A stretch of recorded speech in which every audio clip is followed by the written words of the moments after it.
Hello students, we have come to the end of the lesson 3 questions.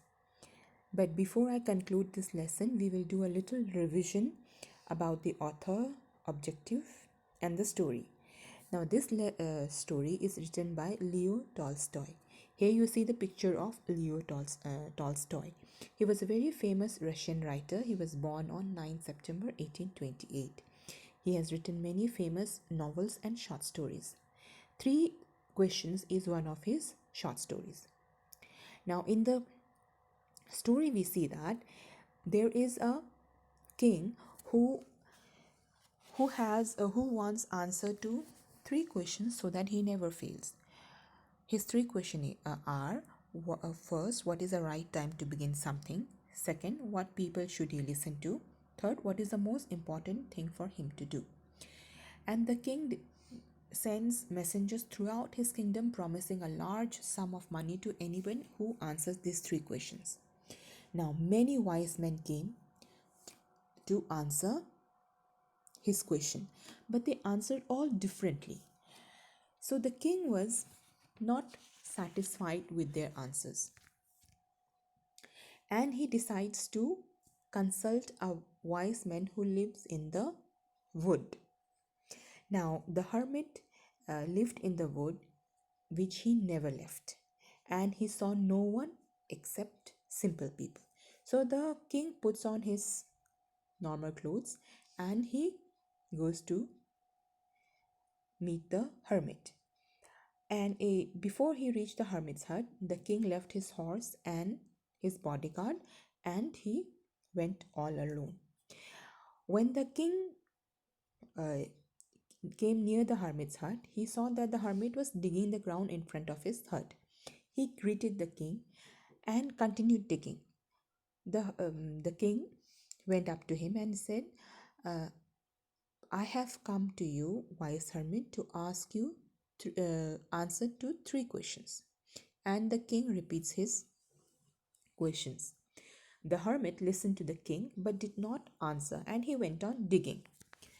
Then the king noticed that the hermit was old and weak, so he says that you look tired. Let me take the spade and work for you. And the hermit very politely says thanks, and he hands over the spade to the king. Now the king is digging the ground. He has dug 2 beds, and then he would stop and repeat his question, but the hermit would not answer.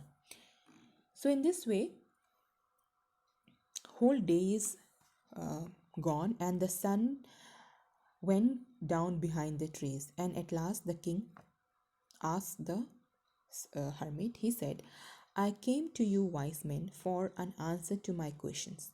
If you can give me no answer, tell me, so I will return. Suddenly the hermit says, here, somebody is coming. And then they see that a bearded man is running towards them, and he has his hands are pressed against his stomach, from which blood was flowing. And when he reached the king and the hermit, he fell to the ground. So the king and the hermit, they remove his clothes, and the king cleans his wound and washed him and covered his wound with his handkerchief, and he redressed the wound until the bleeding stopped. Now the man was feeling better, and he asked for something to drink. The king gives him some water, and the man goes to sleep. Now the king is also very tired with all the work, and he also goes to sleep. When he wakes up, he does not remember where is he, and suddenly the bearded man he says that, please forgive me. So the king says, oh, I don't know why to forgive you. I don't know you. Then the bearded man says that, you don't know me, but I know you. I was once your enemy, and I swore a revenge on you because you put my brother to death and you seized my property. And I knew that you have come all alone here, so I came behind you. But then your bodyguard, he recognized me and he wounded me, and I would have died if you had you not um, you know saved my life, you cleaned my wound, you stopped my bleeding, and you saved me. So he said that I'm very much uh, he, he he is very sorry for what he was planning to do, and he asked forgiveness from the king. And he says that I will be the most faithful servant to you throughout my life. The king is very happy that he has made peace with his enemy, and he says that okay, I forgive him, and he also promises to send his doctor and his servants to attend to the bearded man. Now at last the king, before leaving, he goes and meet the hermit. He goes and asks the asks the questions again to the hermit. So the hermit says that you have got answers to your questions. And he says that if you had not pitied my weakness yesterday and not dug these beds for you, these beds for me, you would have gone back. Then the man would have attacked and would have killed you.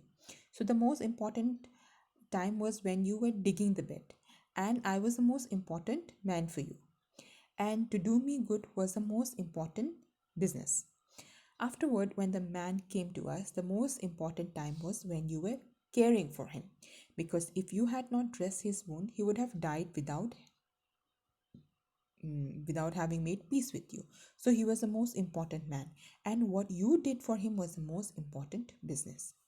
And the hermit says that remember, there is only one time that is important, and that is now. Because it is the only time we have any power to act. And the most necessary person is the person you are with at that particular moment. For no one knows what will happen in future and whether we will meet anyone else. And the most important thing to do is to do good to that person, because we are sent into this world for that purpose. So, this is the story and the summary of the lesson. Thank you.